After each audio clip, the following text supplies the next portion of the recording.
Assalamualaikum warahmatullahi wabarakatuh. Salam sejahtera untuk kita semua. Om Swastiastu, Namo Buddhaya, salam kebajikan. Yang kami hormati Saudara Presiden Republik Indonesia Insinyur Haji Joko Widodo. Yang kami hormati Saudara Wakil Presiden Republik Indonesia Profesor Dr. Kiai Haji Ma'ruf Amin. Yang kami hormati Saudara para Wakil Ketua dan Anggota DPR RI. Yang kami hormati Saudara Ketua dan para Wakil Ketua MPR RI. Yang kami hormati Saudara Ketua dan para Wakil Ketua dan Anggota DPD RI. Yang kami hormati Saudara Ketua dan Wakil Ketua BPK RI. Yang kami hormati Saudara Ketua dan Wakil Ketua Mahkamah Agung RI. Yang kami hormati Saudara Ketua dan Wakil Ketua Mahkamah Konstitusi RI. Yang kami hormati Saudara Ketua dan Wakil Ketua Komisi Yudisial RI. Yang kami hormati para Menteri Kabinet Indonesia Maju serta Jaksa Agung, Panglima TNI dan Kapolri. Yang kami hormati para Ketua Umum partai-partai politik. Dan tentu saja yang kami hormati rekan-rekan pers dan para undangan yang berbahagia serta seluruh rakyat Indonesia yang kami muliakan. Berdasarkan catatan Sekretariat Jenderal DPR RI, telah hadir sebanyak 409 anggota terdiri dari seluruh unsur fraksi DPR RI, maka quorum telah tercapai. Dan dengan mengucap Bismillahirrohmanirrohim, perkenankan kami selaku pimpinan Dewan membuka rapat paripurna DPR RI yang ke-1 masa persidangan pertama tahun sidang 2024-2025 pada akhir periode keanggotaan tahun 2019-2024 hari Jumat tanggal 16 Agustus 2024 dan kami nyatakan dibuka dan terbuka untuk umum.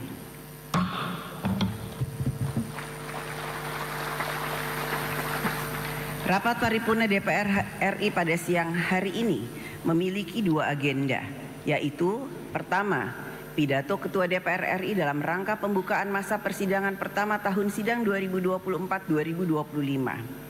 Kedua, pidato kenegaraan Presiden Republik Indonesia dalam rangka penyampaian keterangan pemerintah atas rancangan undang-undang tentang anggaran pendapatan dan belanja negara tahun anggaran 2025 beserta nota keuangan dan dokumen pendukungnya. Untuk itu, izinkan saya menyampaikan pidato pembukaan masa persidangan pertama tahun sidang 2024-2025 dari atas podium.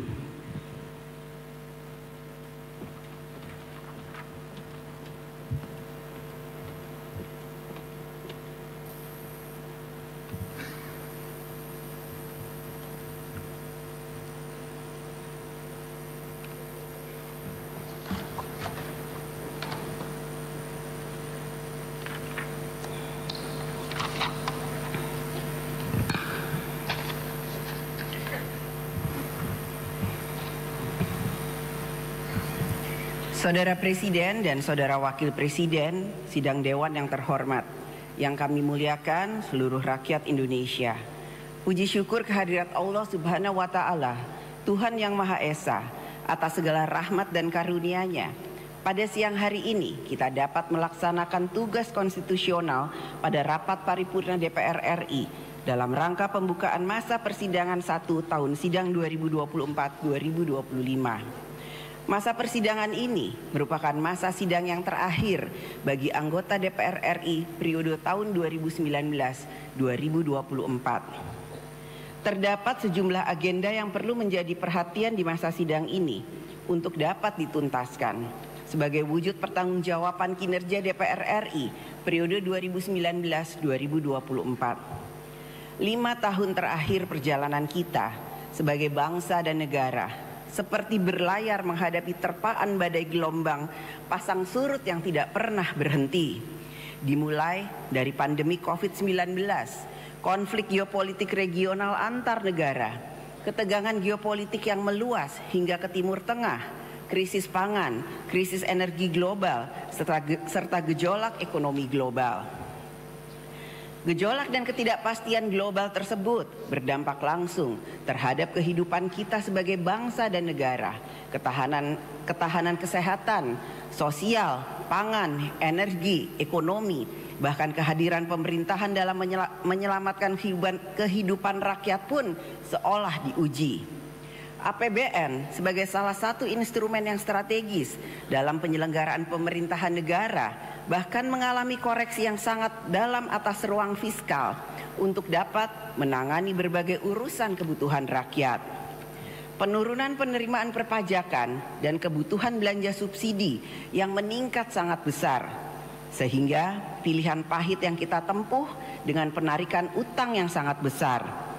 Walaupun demikian, terima kasih kami ucapkan atas gotong royong, kerja bersama seluruh pemangku kepentingan, DPR RI, pemerintah pusat, pemerintah daerah, TNI, Polri, BUMN, swasta, UMKM dan seluruh rakyat. Perekonomian nasional berangsur pulih. Hal ini patut kita syukuri bersama karena banyak pengalaman negara lain belum sepenuhnya pulih, apalagi ekonominya dapat tumbuh 5%-an tiap tahun. Pembangunan nasional walaupun disertai berbagai tantangan telah berhasil memajukan Indonesia, khususnya dalam pembangunan infrastruktur yang masif. Akan tetapi di tengah semaraknya pembangunan lahiriah ini, kita justru kurang merawat pembangunan karakter bangsa. Pembangunan karakter bangsa yang memiliki integritas dan etos kerja belum dirasakan dalam keseharian hidup berbangsa dan bernegara.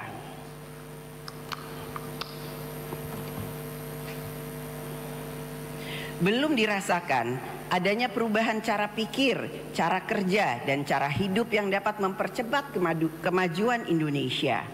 Saudara Presiden dan Saudara Wakil Presiden, hadirin sidang yang terhormat. Sesuai dengan amanat konstitusi, menjadi tugas dan tanggung jawab DPR RI bersama pemerintah untuk membentuk undang-undang.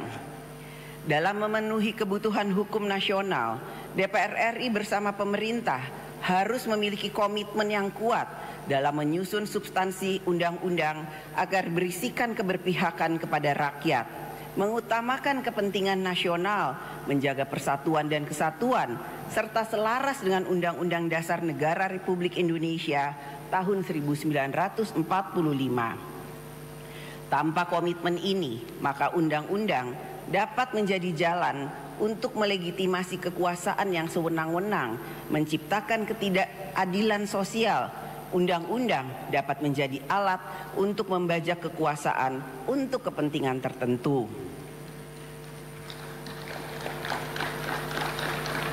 Oleh karena itu, dalam memastikan bahwa suatu pembentukan undang-undang merupakan kepentingan bangsa dan negara, kepentingan-kepentingan yang lebih besar, maka dalam membentuk undang-undang harus dilakukan meaningful participation, yaitu melibatkan kalangan masyarakat yang berkepentingan dan atau terdampak atas pengaturan oleh undang-undang. DPR RI dan pemerintah harus dapat mendengarkan suara rakyat, membuka mata dan telinga atas aspirasi rakyat secara hikmat dan bijaksana, sehingga pembentukan undang-undang dapat memberikan kehidupan berbangsa dan bernegara berjalan tertib, memberikan perlindungan, memberikan jalan mencapai kesejahteraan, memberikan keadilan, menjaga sumber daya bangsa dan negara, dan lain sebagainya. Pada kesempatan ini, kami sampaikan kinerja pembentukan undang-undang periode keanggotaan DPR RI hingga saat ini, yaitu terdapat 126 undang-undang yang telah selesai dibahas DPR RI bersama dengan pemerintah. Melalui alat kelengkapan DPR RI dengan rincian sebagai berikut. Komisi 1, 8 undang-undang.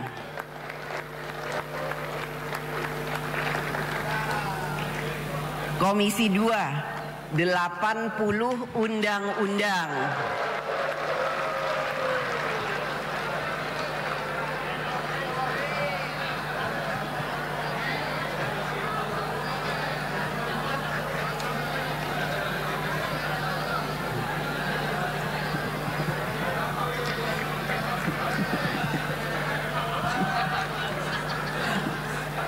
Komisi 3, 5 undang-undang.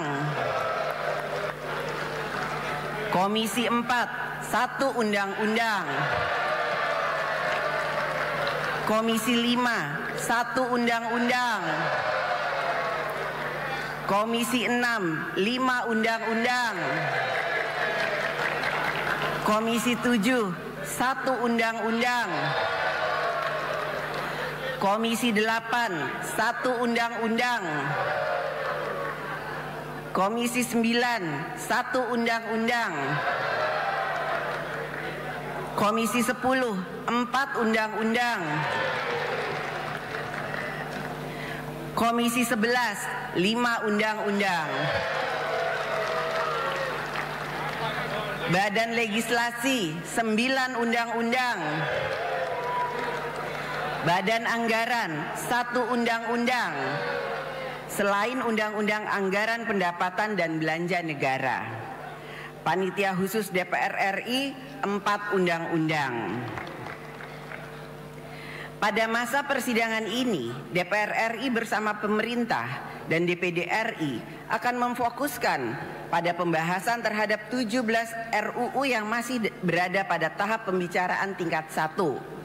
Salah satu agenda pembentukan undang-undang yang sangat strategis dan saat ini sedang dalam pembicaraan tingkat 1 adalah Undang-Undang tentang Rencana Pembangunan Jangka Panjang Nasional periode tahun 2025-2045.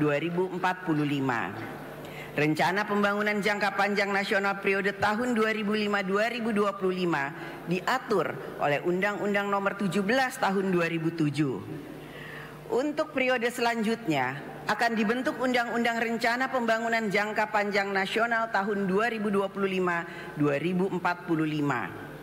Keberadaan undang-undang ini ke depan perlu dioptimalkan dalam memberi arah dan prioritas pembangunan nasional secara menyeluruh, terencana dan berkelanjutan.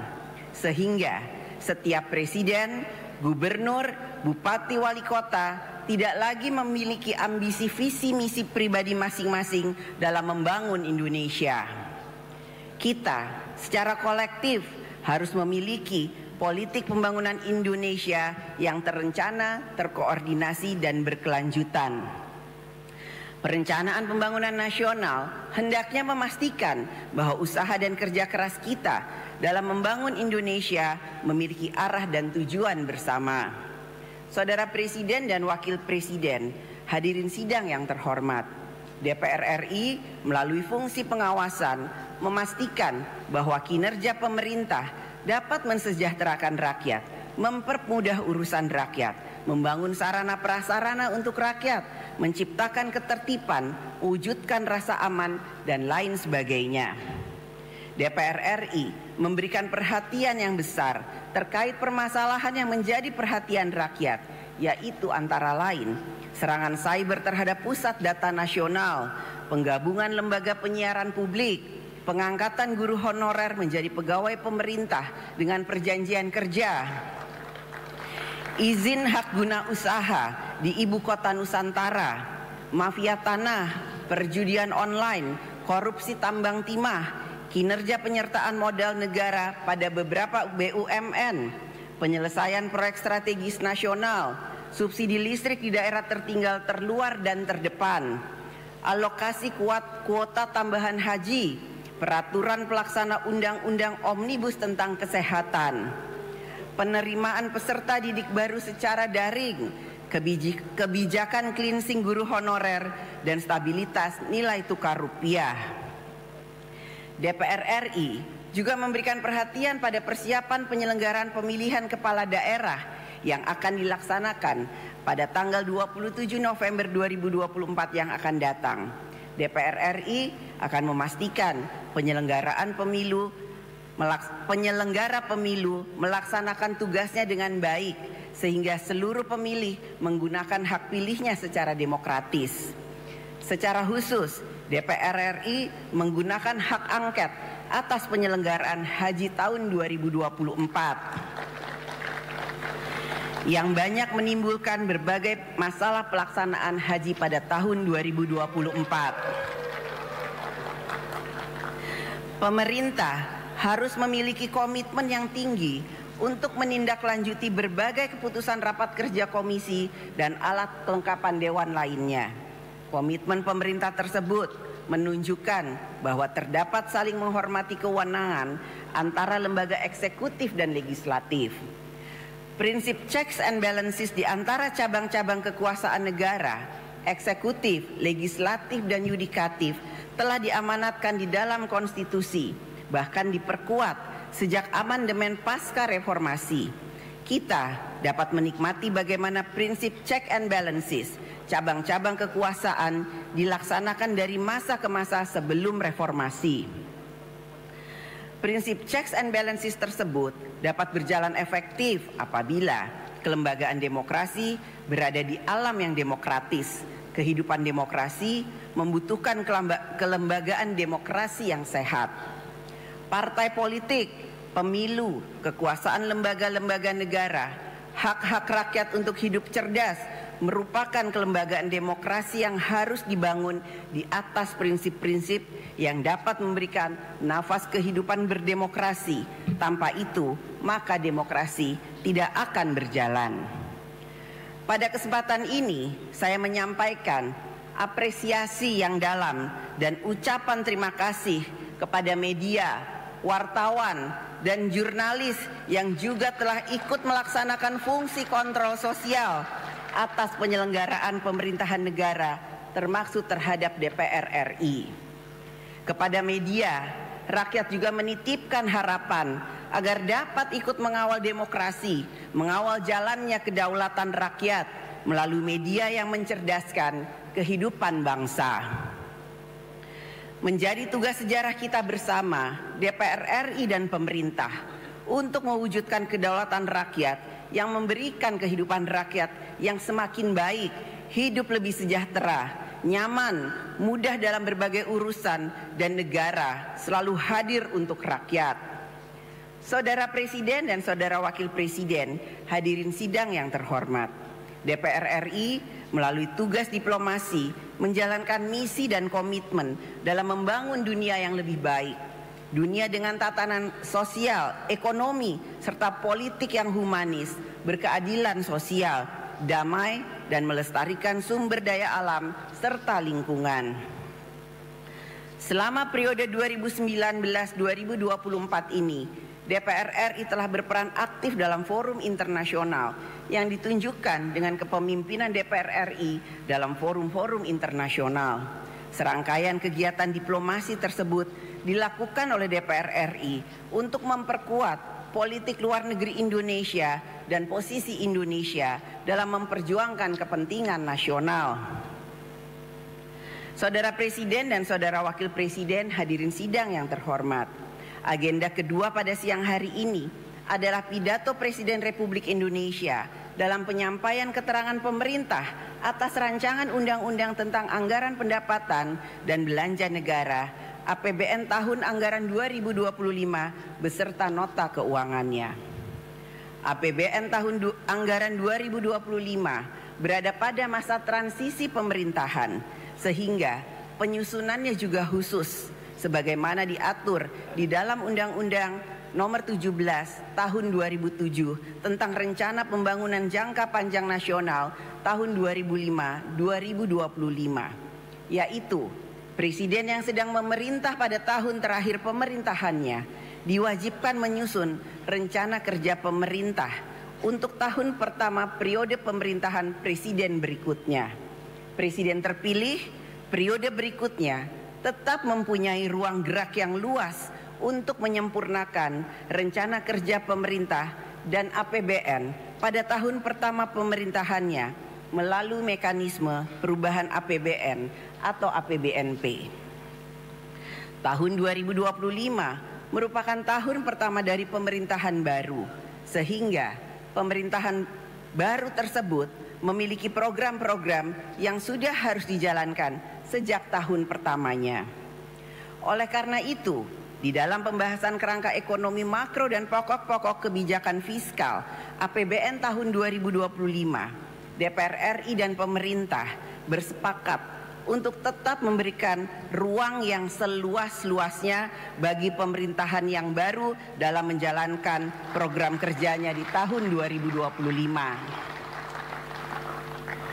DPR RI bersama pemerintah telah melakukan pembahasan dan menyepakati kebijakan ekonomi makro, dan pokok-pokok kebijakan fiskal APBN tahun anggaran 2025 yang menjadi dasar penyusunan nota keuangan dan RUU RAPBN tahun 2025 beserta nota keuangan yang akan disampaikan oleh Saudara Presiden. Dana APBN berasal dari uang rakyat. Oleh karena itu, belanja negara harus lebih banyak dialokasikan dan efektif dalam memudahkan rakyat dalam mendapatkan pelayanan kesehatan, pendidikan, memperoleh pemberdayaan ekonomi, membangun sarana dan prasarana dalam mendukung kegiatan ekonomi rakyat, dan lain sebagainya yang pada pokoknya adalah penerima manfaat belanja negara adalah rakyat. Pemerintah harus dapat memiliki indikator yang terukur dari seluruh alokasi anggaran program di setiap kementerian dan lembaga yang menunjukkan bahwa belanja negara memenuhi kriteria belanja yang berkualitas atau spending better dan bukannya hanya sekedar lebih baik belanja atau better to spending. Pemerintah harus menyelesaikan berbagai persoalan struktural agar target pertumbuhan ekonomi yang lebih besar, agar Indonesia bisa keluar dari middle income trap.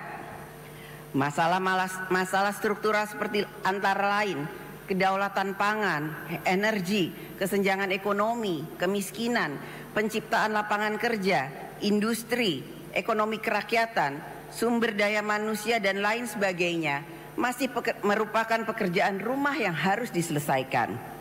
Inilah tantangan kita ke depan yang harus mendapatkan penanganan yang efektif dari aspek kebijakan program, anggaran, tata kelola, dan sumber daya manusia pemerintahan.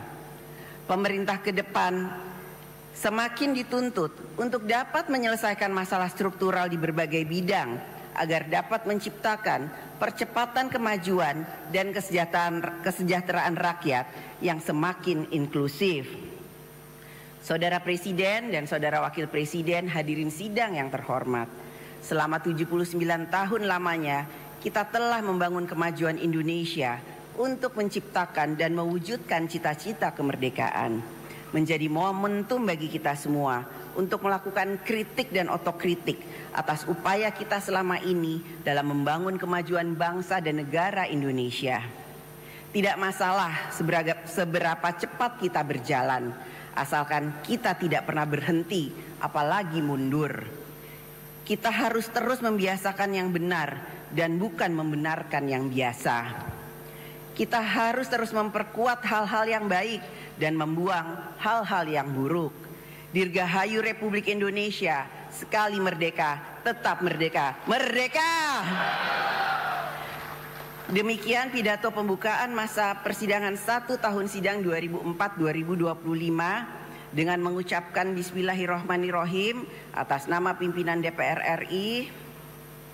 Kami mengumumkan kepada seluruh rakyat Indonesia bahwa masa persidangan 1 DPR RI tahun sidang 2024-2025 akan dimulai sejak hari ini, Jumat 16 Agustus 2024 sampai dengan hari Senin tanggal 30 September 2024. Terima kasih. Wassalamualaikum.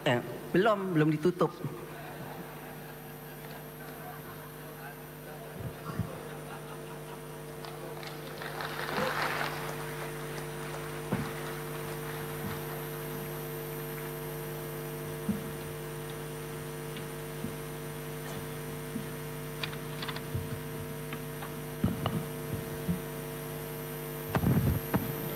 Selanjutnya, marilah kita dengarkan pidato kenegaraan Presiden Republik Indonesia dalam rangka penyampaian keterangan pemerintah atas rancangan undang-undang tentang anggaran pendapatan dan belanja negara tahun anggaran 2025 beserta nota keuangan dan dokumen pendukungnya.